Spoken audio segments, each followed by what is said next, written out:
आज जो कहानी आपको सुनाने जा रहा हूं, वो सुन के आप शायद ही कभी गुस्सा करेंगे।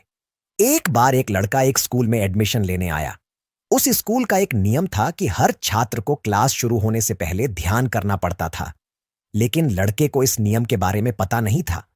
एडमिशन के बाद जब वह पहली बार क्लास में आया, तो टीचर ने उसे बताया कि उसे भी क्लास शुरू होने से पहले आधा घंटा ध्यान करना होगा। लड़का बैठ गया और ध्यान करने लगा, लेकिन सिर्फ 2 मिनट में ही वह गुस्सा हो गया और आंखें खोल दी। वह उठकर चला जाने लगा, मगर टीचरों ने उसे फिर से बैठकर ध्यान करने को कहा। लड़का फिर बैठ गया, लेकिन फिर से 2 मिनट बाद वह गुस्सा हो गया। असल समस्या यह थी कि जब भी वह ध्यान करने बैठता, तो आसपास लोगों की बातें सुनाई देती और उसे गुस्सा आ जाता। ऐसा रोज उसके साथ होने लगा। 3 दिन बाद उसने टीचर से अपनी समस्या बताई और कहा, कृपया लोगों से कहिए कि ध्यान के समय बात न करें। उनकी बातें मुझे गुस्सा दिलाती हैं। जब कोई मुझे परेशान करता है तो मुझे उसे मारने का मन करता है। मुझे ध्यान करने के लिए शांति चाहिए। टीचर ने कहा, बेटा, चाहे तुम कुछ भी करो, लोग हर जगह तुम्हें परेशान करेंगे। तुम्हें अपने गुस्से पर काबू पाना होगा। फिर भी अगर तुम शांत माहौल चाहते हो, तो कल से नदी किनारे जाकर ध्यान करो। वहां तुम्हें लोगों की बातें नहीं सुनाई देंगी। अगले दिन लड़का नदी किनारे ध्यान करने बैठा। थोड़ी देर बाद एक आदमी अपने कुत्ते के साथ वहां से गुजरा।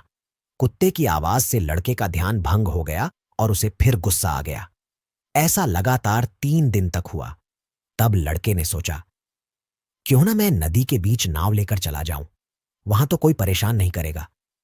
वह नाव लेकर नदी के बीच गया और ध्यान करने लगा। जैसा उसने सोचा था, वहां कोई उसे परेशान नहीं करता था। हर दिन वह शांति से ध्यान करने लगा।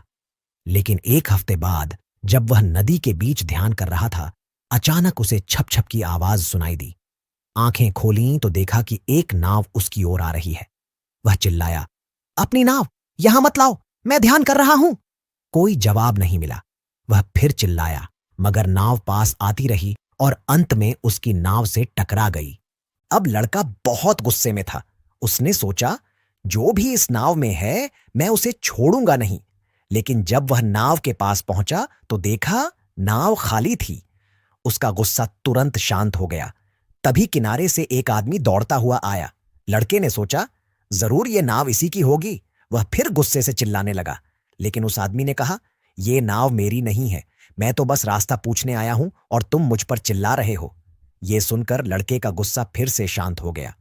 फिर उसने नाव को खींचकर किनारे तक लाया, ताकि असली मालिक को ढूंढ सके और उस पर गुस्सा उतार सके। लेकिन किनारे पर पहुंचकर उसने देखा कि नाव पहले से वहीं बंधी हुई थी और तेज हवा और लहरों के कारण अपने आप नदी में बह गई थी।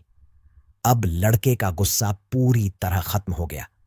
उसने सोचा, जब यह नाव मेरी नाव से टकराई थी तो मैं इतना गुस्सा हुआ कि सोच लिया था कि जो भी जिम्मेदार होगा उसे छोड़ूंगा नहीं।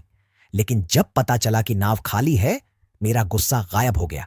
और जब यह भी जाना कि नाव हवा और लहरों से बहकर आई थी, यानी किसी की गलती ही नहीं थी, तो मेरा गुस्सा बिल्कुल गायब हो गया। फिर उसने समझा, हमारे साथ भी यही होता है। जब कोई इंसान हमें गुस्सा दिलाता है तो हम उसी पर गुस्सा निकालते हैं। लेकिन अगर हमें लगे कि यह तो स्वाभाविक रूप से हुआ है, तो हम गुस्सा नहीं करते। अगर हम हर बार गुस्सा होने पर सोचें, क्या होगा अगर यह प्रकृति के कारण हुआ हो, तो क्या हम किसी पर चिल्लाएंगे? मैंने कई लोगों को देखा है जो अपने गुस्से पर काबू नहीं रख पाते और फिर पूरी जिंदगी पछताते रहते हैं, क्योंकि गुस्से में इंसान इंसान नहीं रहता, वह जानवर जैसा हो जाता है। याद रखो, अगर तुम एक पल के लिए भी अपने गुस्से पर काबू रख पाओ, तो तुम 1000 दिनों के दुख से बच जाओगे।